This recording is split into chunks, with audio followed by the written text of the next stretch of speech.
Updating the state is one of the most common actions performed in React applications. Within the next 2 minutes, I'll discuss how to update state for both objects and arrays.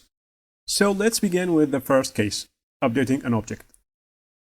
After invoking the handle_click function, the action we will perform inside this function is to update the product object using the setProduct function. Now to update the product object, follow these steps.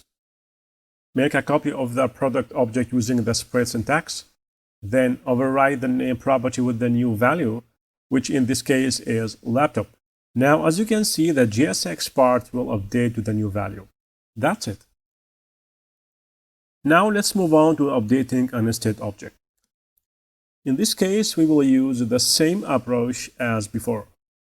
Make a copy of the user object with all properties and values. Select the contacts property to spread it. Override the email property with the new value.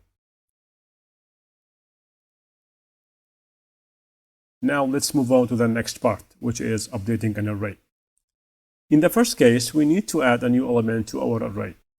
So we will use the same approach as before. Make a copy of the array and then add the new element. That's it.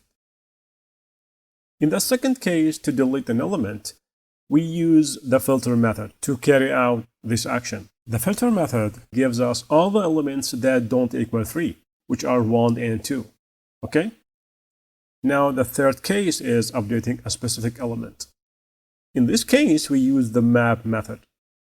The map method with a ternary conditional operator checks every element if it equals a specific value. Otherwise, it keeps the current value. Finally, the last case we have is updating an array of objects. In this case, also we use the map method. As mentioned, we check every object in our array to determine if the name property is equal to Steve. If it is, we create a copy of the current object and then override the name property. That's it for this video. Thank you for watching and see you next time.